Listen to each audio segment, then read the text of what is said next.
Praise the lord. ఈరోజు దేవుని వాక్యము, నిజమైన వెలుగు ఉండెను, అది లోకంలోనికి వచ్చుచు ప్రతి మనుష్యుణ్ణి వెలిగించుచున్నది. యోహాను సువార్త 1వ అధ్యాయము 9వ వచనము. ప్రజలారా, అపోస్తుడైన యోహాను విధంగా అంటున్నాడు, నిజమైన వెలుగు లోకంలో ఉండెను, అది లోకంలోనికి వచ్చుచు ప్రతి మనుష్యుని వెలిగించుచున్నది అని. ప్రజలారా, ఆ వెలుగు మన ప్రభువైన యేసుక్రీస్తే. ఆయన ఈ లోకంలోనికి వచ్చి ఉన్నాడు, ఎందరో జీవితాలను నేటికిని వెలిగించుచూ ఉన్నాడు. ప్రజలారా, అంధకార సంబంధమైన ఈ లోకంలో అంధకార ముసుగులో నివసించుచున్న ప్రజల మధ్యన నిజమైన వెలుగుగా, నిత్యమైన వెలుగుగా ప్రభువు ఈ లోకానికి వచ్చెను. అయితే ప్రజలు ఆయనను అంగీకరింపలేదు, నేటికిని అంగీకరించుటలేదు కొందరు.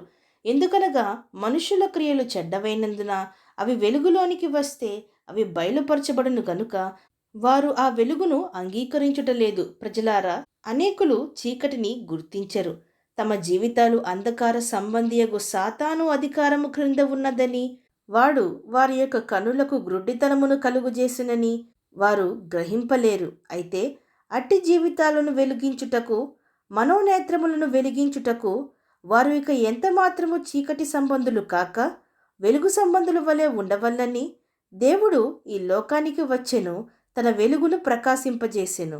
ఆయన తన స్వకీయుల యొద్దకు వచ్చెను, ఆయన స్వకీయులు ఆయనను అంగీకరింపలేదు.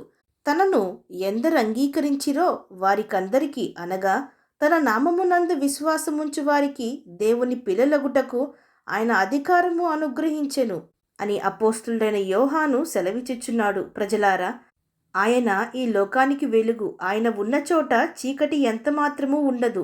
చీకటి అయినను ఆయనకు చీకటి కాకపోవును. చీకటి క్రియలు, చీకటి స్వభావములు, అంధకార మార్గములు, చీకటి సంబంధాలు, స్నేహములు మనుష్యులను అంధకారంలోనికి నెట్టివేయును. ఈ లోకంలోనే కాక మరెన్నడూ లేవలేని అగాధమైన నరకములోనికి నెట్టివేయును. అది మరెంతో అంధకారమయము. అట్టి జీవితాలు మనము పొందకూడదనే మనము వెలుగు సంబంధులమై తేజరిల్లాలని, పరలోక రాజ్యమునకు చేరవలనని, ఈ లోకంలో జ్యోతుల వలె ప్రకాశించాలని, మన మీద దురాత్మ సమూహముల యొక్క ప్రభావము ఎంత మాత్రము ఉండకూడదని ప్రభువు ఈ లోకానికి వచ్చి మన జీవితాలను వెలిగించుచున్నాడు.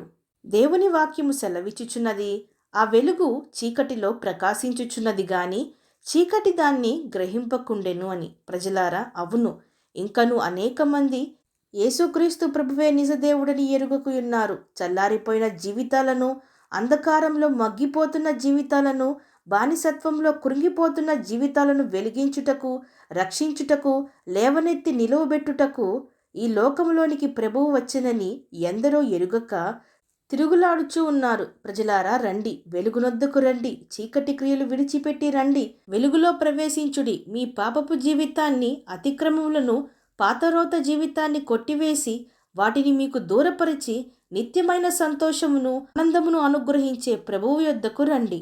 విశ్వసించిన వారు నాతో పాటు ప్రార్థనలో ఏకీభవించండి. ప్రార్థన. పరిశుద్ధుడా, ప్రేమగల్ల తండ్రి, ఈరోజు మీరిచ్చిన ఈ వాక్యమును బట్టి మీకు స్తోత్రములు. దేవా, తేజోమయుడా, అగ్ని జ్వాలలు వంటి కన్నుల గల దేవా, మీ యొద్దకు వస్తే మాలో ఉన్న చీకటిని, అంధకారమును, మా జీవితాల్లో ఉన్న మబ్బులను తొలగించి వెలుగును, ప్రకాశమును మా మీద ఉదయింపజేసి వెలుగు సంబంధుల వలె ధైర్యంగా, ఆరోగ్యంగా, పరిశుద్ధంగా మమ్మను మీరు మార్చుదురు అని మేము విశ్వసించుటకు మీ యొద్దకు వచ్చి మా జీవితాలను మీ యొద్ద సమర్పించుకొని నూతనమైన, ప్రకాశమానమైన జీవితమును పొందుకొనుటకు మా ప్రతి ఒక్కరికి సహాయము దయచేయమని ప్రార్థిస్తూ, సమస్త మహిమాగంతులు మీకే చెల్లిస్తూ ప్రభువైన యేసుక్రీస్తు నామం పేరట అడిగి వేడుకొంచున్నాం ప్రియ పరలోకపు తండ్రి. ఆమేన్.